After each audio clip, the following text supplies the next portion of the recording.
क्या कुछ कहना चाहेंगे? राजेंद्र गुड़ा जी के तारीफों के पुल बन रहे हैं, स्थानीय लोग उनकी तारीफ भी किए जा रहे हैं। तारीफ तो जनता ही बता देती है, हमको क्या तारीफ करनी है। वो तो जमीन से जुड़ा व्यक्ति है। 36 कौम से राजेंद्र सिंह जुड़े हुए हैं, सबके सुख में दुख में काम आते हैं। राजेंद्र सिंह गुड्डा को किसी पार्टी की जरूरत नहीं होती है। उन्होंने महिलाओं के लिए आवाज उठाई थी और उनको मंत्री पद से है जो बर्खास्त कर दिया गया, क्या कुछ कहना चाहेंगे? अशोक जी गहलोत जो यहाँ आए तब ये बोले कि अगर राजेंद्र गुड्डा नहीं होता तो आज मुख्यमंत्री मैं नहीं होता, कोई और होता। दूसरी तरफ बिना कोई कारण मंत्री पद से बर्खास्त कर देना, ये समझ से तो बाहर तो है। क्या कुछ कहना चाहेंगे? लालडायरी का बड़ा माहौल बना हुआ है, क्या कुछ राज छुपे हैं? इस मामले में मैंने तो व्यक्तिगत तो चर्चा नहीं की, हमसे ज्यादा तो इसके बारे में गहलोत जी जाने। पहले थोड़ा खुलासा किया भी है, आगे और जो है वो आगे खुलासा हो जाएगा। नमस्कार, मैं नेहा जोशी और आप देख रहे हैं द फैक्ट इंडिया। राजस्थान में चुनावी माहौल है जो बन चुका है। आप पहुंचे हैं राजेंद्र गुड़ा के क्षेत्र में और उनका क्या कुछ क्षेत्रीय माहौल है और क्या कुछ राजनीतिक माहौल है वो हम जानेंगे। राजेंद्र गुड़ा जी के भाई साहब हमारे साथ जुड़े हैं, उनके बड़े भाई हैं। तो सर क्या कुछ कहना चाहेंगे? राजेंद्र गुड़ा जी के तारीफों के पुल बन रहे हैं, स्थानीय लोग उनकी तारीफ भी किए जा रहे हैं, आपको कैसा कुछ उनके कार्यकाल के लिए कहना चाहेंगे? वो तो जमीन से जुड़ा व्यक्ति है, अब तारीफ तो जनता ही बता देती है, हमको क्या तारीफ करनी है। मैं तो बड़ा भाई हूँ, मेरा तारीफ करना तो कोई मायने नहीं रखता। वो तो जनता है, कसौटी तो जनता होती है। जी बिल्कुल, उन मंत्री पद से उनको बर्खास्त कर दिया गया है, तो उस पर आप क्या कुछ कहना चाहेंगे? कांग्रेस पार्टी ने उन्होंने महिलाओं के लिए आवाज़ उठाई थी और उनको मंत्री पद से है जो बर्खास्त कर दिया गया, क्या कुछ कहना चाहेंगे?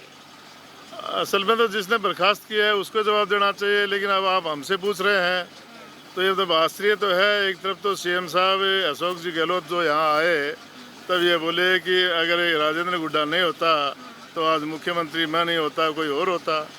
एक तरफ तो आदमी ऐसी बात बोलता है, दूसरी तरफ बिना कोई कारण मंत्री पद से बर्खास्त कर देना, ये समझ से तो बाहर तो है ही।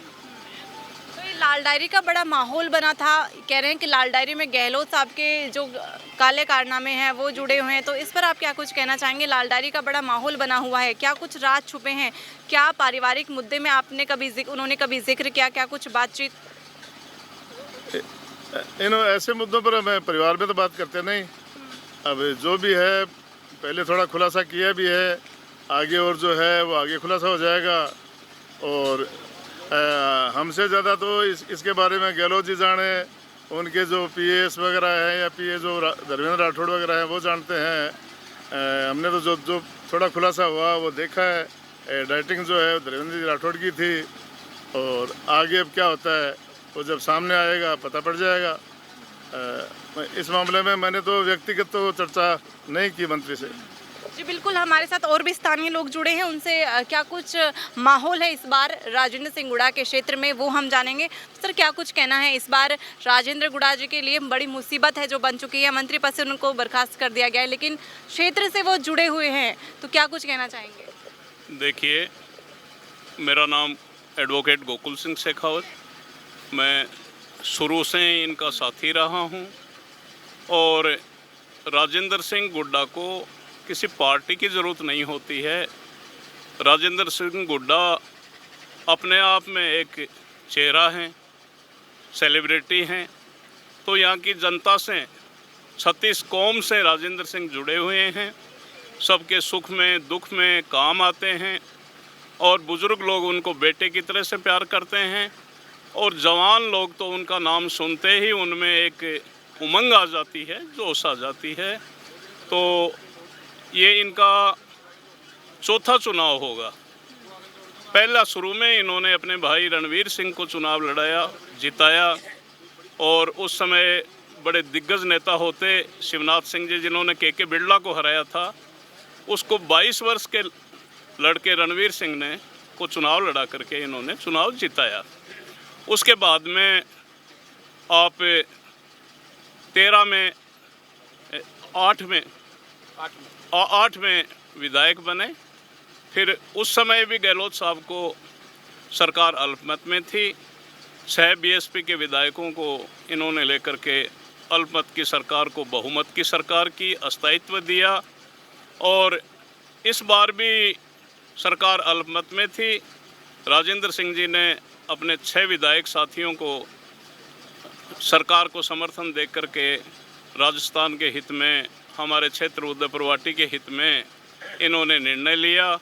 और इन्होंने बहुत विकास कार्य किए हैं। जब गहलोत साहब को इन्होंने समर्थन दिया तो और विधायकों से इनकी परिस्थितियां अलग थी। इनके खिलाफ दल बदल के कानून था।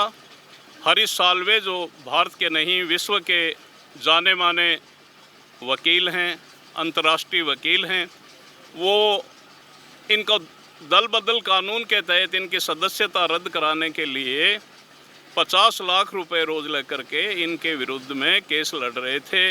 उन विपरीत परिस्थितियों में इन्होंने गहलोत साहब को समर्थन दिया। जी बिल्कुल, हमने स्थानीय लोगों से भी जाना और हम एक सवाल मैं उनके बड़े भाई साहब से फिर से करना चाहूँगी कि सर जो ये दल बदलू का जो ठप्पा लगा हुआ है राजेंद्र गुड़ा सिंह जी पर, तो इस पर आप क्या कुछ कहना चाहेंगे? अब वो आप बोल सकते हो, लेकिन अब दल बदलू की बात आप करोगे। बाकी विपक्ष भी बोलता है, पक्ष भी बोलता है, जनता भी, पार्टीज हैं वो यही कहती हैं, और जिस तरह से देखा भी गया है, इतिहास जो रहा है वो इसी तरह रहा है कि पार्टी वो ज्वाइन कर लेते हैं। देखो, जो पिछला चुनाव राजेंद्र ने जीता है, उससे पहले बसपा कैंडिडेट था यहाँ नरेंद्र सैनी, उसको मात्र 1100 वोट आए। फिर पार्टी का तो क्या मतलब रह गया। और सेकंड चुनाव है, इसने बसपा की टिकट बसपा की थी, लेकिन चुनाव जीता है। और पहले भी चुनाव जीता, अब पार्टी बसपा ही थी, लेकिन समर्थन जो जनता का है वो मतलब व्यक्तिगत चेहरे को है। पार्टी को तो आप समर्थन बोलोगे, तो पिछले कैंडिडेट बसपा का जो नरेंद्र सैनी था उसको मात्र 1100 वोट ही क्यों आए?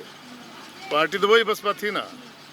हर कोई अनुमान लगा सकता है कि यहाँ पर एक व्यक्ति का महत्व है या पार्टी का महत्व है।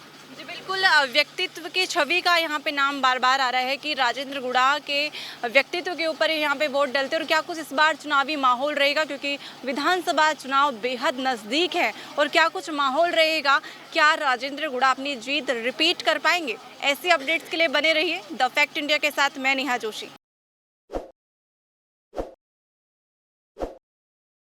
ताज़ा खबरों के लिए विजिट करें द फैक्ट इंडिया की वेबसाइट और डाउनलोड करें द फैक्ट इंडिया ऐप।